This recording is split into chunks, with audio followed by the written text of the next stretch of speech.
1171화에서 첫 번째로 주목할 장면은 세계의 정점에 군림하는 이무가 하랄드의 죽음과 동시에 숨을 헐떡이며 극심한 고통을 느끼는 모습입니다. 이는 이무가 가졌던 무결한 절대자의 이미지에 심각한 균열이 생겼음을 의미합니다. 다만 여기서 주목하고 싶은 건 그동안 오르fon과 신의 기사단이 보여준 압도적인 화력과 좀비 같은 재생력을 이무 본인의 근원적인 패기와 생명력을 나누어준 결과로 추정된다는 겁니다. 특히 하랄드가 전사했을 때 이무가 보인 신체적 이상 반응은 분산된 힘의 조각이 소멸할 때 그 충격이 본체로 역류한다는 가설을 강력하게 뒷받침하죠. 마치 영혼의 일부가 뜯겨나가는 고통을 본체가 고스란히 체감하는 구조인 셈입니다. 그렇다면 이무를 쓰러뜨리는 방법은 본체를 직접 타격하는 전공법이 아닐 수도 있습니다. 이무의 힘을 이식받은 하위 존재들을 하나씩 처단하여 본체의 방어 기제를 서서히 붕괴시키는 방식이 될 수 있겠죠. 즉, 이때 능력을 재정비하거나 새로운 계약을 맺을 시간을 주지 않고 파상 공세를 퍼붓는 것도 이무를 쓰러뜨리는 방법이 될 수 있을 겁니다. 그렇다면 주목할 건 1168화 하랄드가 이무에게 조종받는 장면입니다. 1168화에서 하랄드가 이무에게 조종당하는 장면은 스릴러 바크 편에서 모리아가 선보였던 섀도우 아스가르드와 기묘할 정도로 닮아 있습니다. 즉, 과거 모리아가 전세가 역전되자 수천 개의 그림자를 흡수해 괴물 같은 힘을 얻었듯이 이무의 수하들이 죽어나가며 이무의 힘이 약해진다면 이무는 자신과 계약한 자들의 능력을 하나로 통합할 수도 있습니다. 즉, 이무의 능력을 모리아의 섀도우 아스가르드와 비슷하게 그린 건 주 이무의 계약자들의 악마의 열매 능력과 생명력, 잠재력을 모두 흡수해 궁극의 생물로 재탄생할 가능성을 시사하는 강력한 복선이라는 거죠. 다음 주의 장면은 엘바프를 D라고 이야기하는 이무입니다. 이무가 거인 쪽 전체를 D라고 부른 것은 엘바프의 거인들이 공백의 100년 당시 고대 왕국과 운명을 함께했던 핵심 동맹군이었음을 확인시켜줍니다. 더 나아가 이무의 발언은 D가 단순한 혈통의 계승이 아니라 특정 사상이나 의지를 공유하며 조이 보유와 결탁했던 이들에게 부여된 칭호일 가능성을 강력하게 시사합니다. 이 가설은 과거의 복선들과도 절묘하게 맞물립니다. 1085화에서 코브라가 800년 전 코브라의 조상 릴리의 이름이 디릴리라고 하자 이무가 코브라 왕을 공격한다든지, 코브라 왕이 세계 정부에게 적대심을 보이며 남긴 우리들도 D다라는 고백은 알라바스타 왕가가 단순히 유전적 혈통임을 넘어 800년 전 그들이 선택했던 의지의 정체성을 다시금 깨달았음을 의미하죠.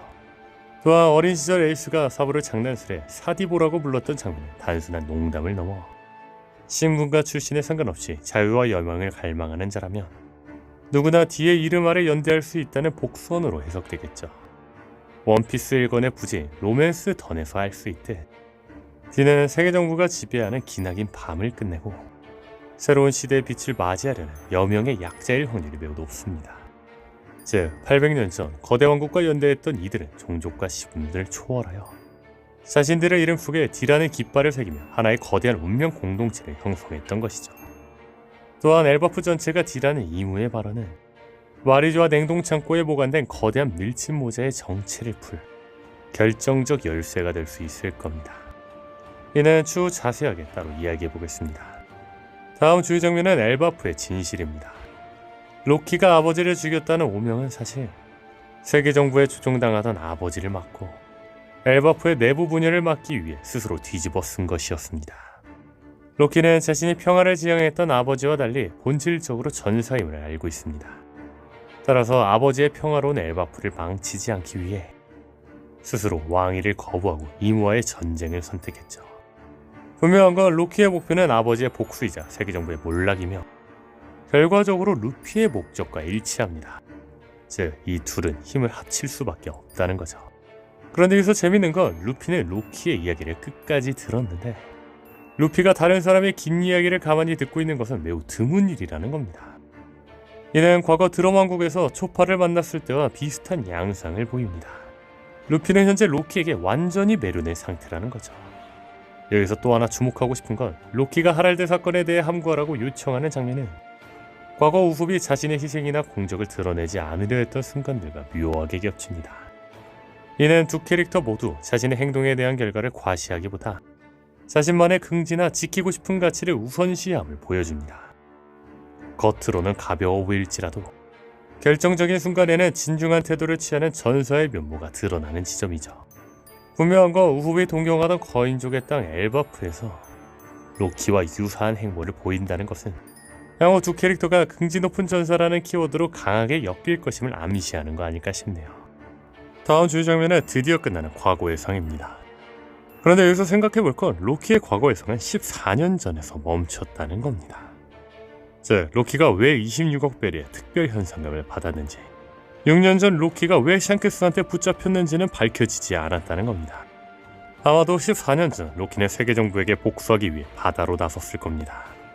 이 여정 속에서 로키는 단순히 무력을 행사하는 것을 넘어 세계 정부의 근간을 위협하는 행보를 보였을 가능성이 큽니다.